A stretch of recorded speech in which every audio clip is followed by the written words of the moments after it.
дараагийн бичлэгтээ тавтан морил.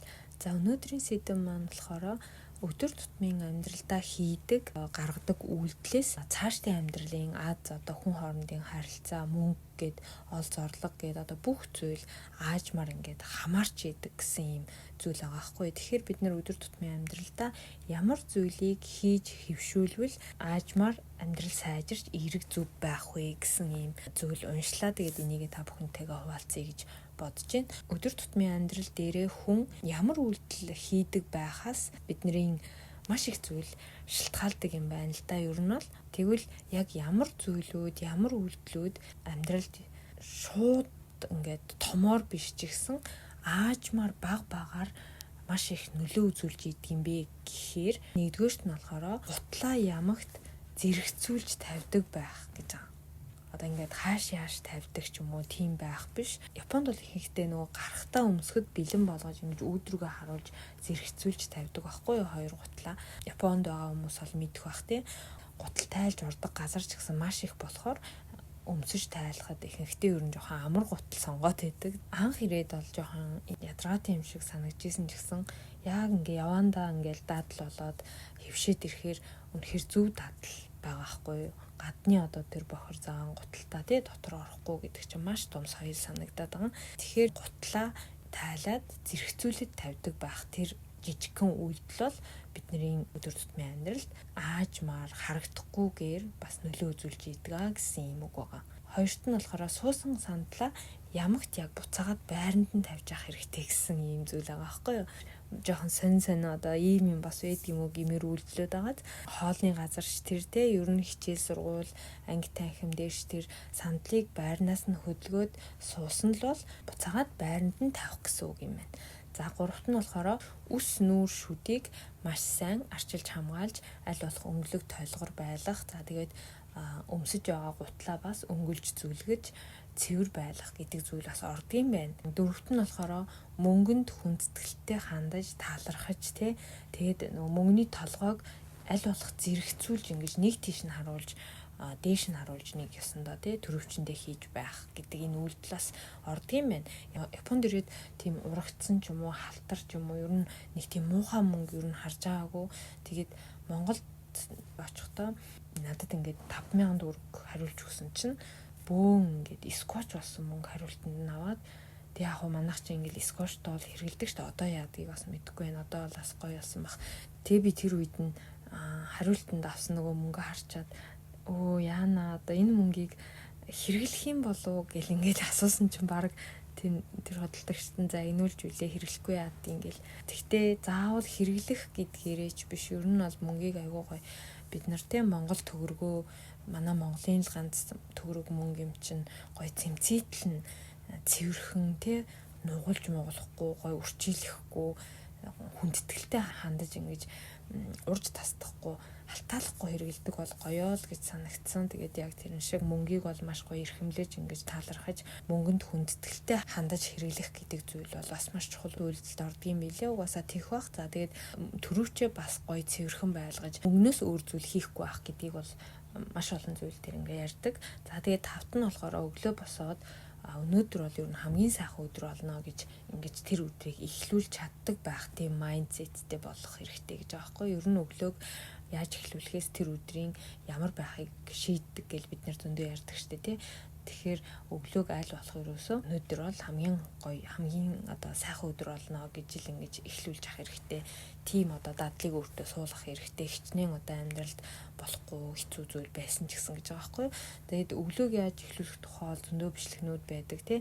За миний ч гэсэн бас бичлэг байгаа. Тэгээд тэр бичлэгээ бас доор линкээр оруулж өгье. Та нар маань сонирхол бас сонсоод үзээрэй. За тэгээд 6-ад нь болохоор нэг өдрийн аль нэг үед нь өөртөө бүр ингээд дадал болгоод байгалыг мэдрэх цаг гаргадаг үйлдэлийг хэвшүүлвэл их зүгээр гэж байна. Тэнгэр рүү харж 2-3 минут зогсдог ч юм уу. За тэгээд уртаар гүнзгий амьсгал аваад агаарыг мэдэрдэг ч юм уу. Ерөөсөө тийм удаан биш. Яг нэг төр зур хэсэгхэн минутанд гаднах тэр агаар байгаль гэдэг зүйлийг яг ингэж ухамсартайгаар өөртөө ингэж мэдэрч өгөх тэр дадал үйлдэл гэдэг зүйлийг өөртөө хэвшүүлэх гэсэн юм зүйл байгаа. 7-д нь болохоор гэрийн үүднийхээ хэсгийг маш гоё цэвэрхэн зайтай байлгах хэрэгтэй гэж байгаа. Ер нь бол үүдний хэсэгт баахан гутал мутал ингээд тавиад авах юм бол гаднаас орж ирэх тэр сайхан зүйл саад болдог гэж их сонсч ирсэн. Тийм болохоор яг энэ утгаараа баах үүдний хэсгийг бол аль болох цэвэрхэн тэгээд зайтай байлгах. За гутлаа тэгээд тэндээ дандаа зэрэгцүүлж ингэж үрж тавих ч гэдэг юм уу. Тийм зүйлүүдийг хэвшүүлэх юм дадлаг гэж байгаа. 8-д нь болохоор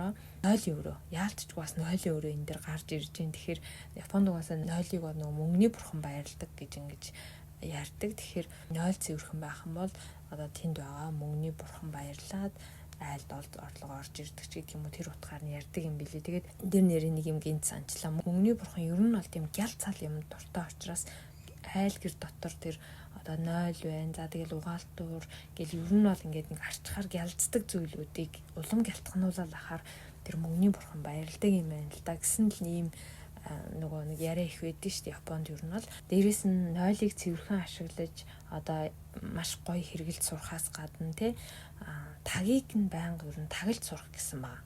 Энийг ихэнх хүмүүс дандаа мартдаг гинэ. Тэгээд бодоод үзэхээр ер нь ингээд цэвэрч хүн те бусдын нүднээс далдж яг цэвэр байдаг гэд тэгдэг шиг нойлыг одоо нөгөө нойлын өрөөнд бол хинч харахгүй яг тэнд байж байгаа ч гэсэн тэнд ингээд нойлыг ганцаараа багтаа муухай ашигладаг ч юм уу тийм байх юм бол ер нь бол наад захын соёл гэдэг зүйл байхгүй л гэсэн үг шүү дээ. Тэгэл яг ингээд бодоод үзэхээр яг л тэрэн шиг маш гоё цэвэрхэн айлын нойл хүртэл ямар гоё байдаг үлээ те. Японд ер нь бас нойл бол ер нь тухтай амар байдаг. Өдөр тутмын бидний амьдралд бол байнга ингээ хэрэглэгддэг маш ойрхон үйлдэлүүд гарч ирж байгааз.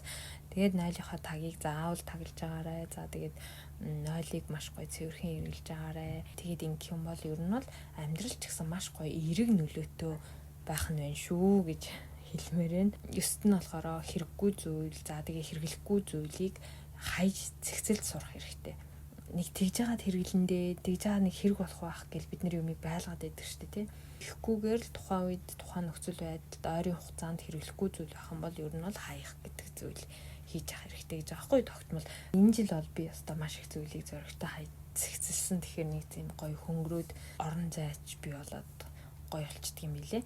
10-т нь болохоор энэ тэнд хог унсан байвал аваад хогийн савнд хийдэг тэр үйлдэл дадлаг гинэ. Хогийг энэ тэнд ингэж шидэж хаяхгүй байх угаасаа ойлгомжтой тий. Нэг тамхины шидээд за яавал гэж бодох биш.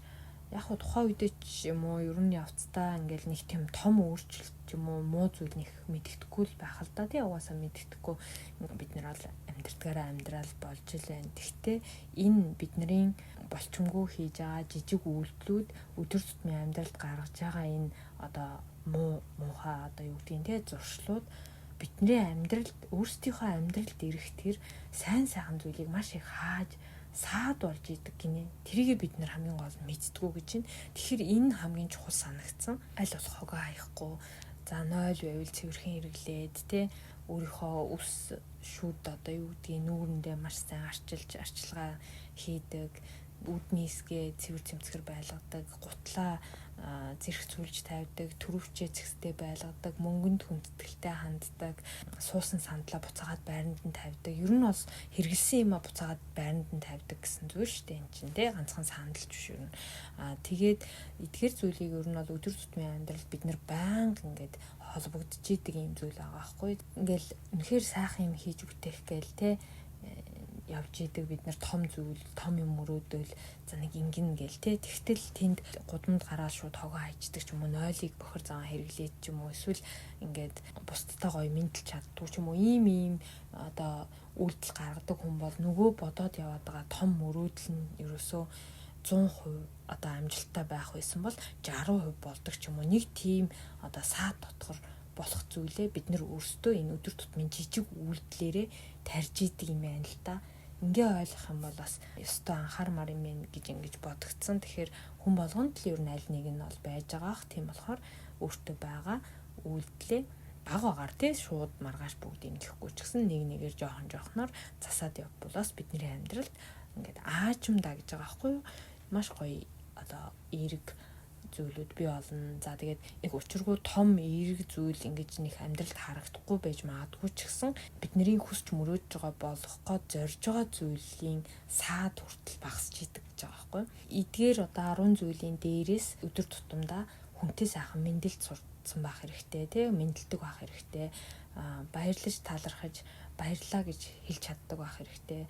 За тэгээд өөрийнхөө сэтгэл хөдлөл, өөрийнхөө ааш араншинч гэдэг юм аа одоо тэр зүйлдээ ер нь өөртөө хариуцлагатай байж өөрөө өөрийгөө хянаж ингэж тайвшруулж, намжааж, зөөлрүүлж сурах хэрэгтэй юм билээ. Энэ бас маш том өөртөө хөвшүүлэх зөв дадлын нэг гэж би бодож байна. Тэгээд амнаасаа айлуулах сайн сайхан үг гаргаж яах. За тэгээд өдөр тутамдаа жижиг одоо зорилго тавиад тэрийгэ хэрэгжүүлээд хийж явах ч гэдэг юм уу. За тэгээд бусдад гоё магтаал хэлдэг, бусдыг дэмждэг гэдэг энэ одоо үйлдэлүүд юу яг үнэндээ бусдын биш өөрийнхөө амьдралын замыг засч байгаа өдөр тутмын маш чухал үйлдэлүүд болдго юм аа гэж хэлсэн байгаа байхгүй. Тийм болохоор ингээ бодоод үзэхээр нэх амар ач холбогдолтой үйлдэлүүд биш юм шиг мөртлөөсөө амьдралд маш их ач холбогдол өгж байдаг юм үйлдэлүүд юм аа гэдгийг нь сонсчод ямар ч байсан хуваалцъя гэж бодсон. Тэгээд өдөр тутмын жижиг зөв сайхан үйлдэлүүд хуримтлагцсаар байгаад амьдралын маш том зүйл болж ирдэг юм аа гэсэн энэ үг нь бол үнэхээр гоё таалагдсан. За тэгээд та бүхэн маань өөрсдийнхөө хамгийн сайн хийдэг одоо юу гэдгийг те гоё дадал үйлдэлээ хуваалцаараа. За тэгээд бас бусдыг битгий ингээсэ гэж боддог зүйл байвал нэгэндээ гоё уриалаад доор комментээр үлдээж өгөөрэй. За тэгээд энэ хүртэл сонсон та бүхэндээ маш их баярлалаа. Дараагийнхаа дугаараар дахин уулзцгаая. Баярлалаа.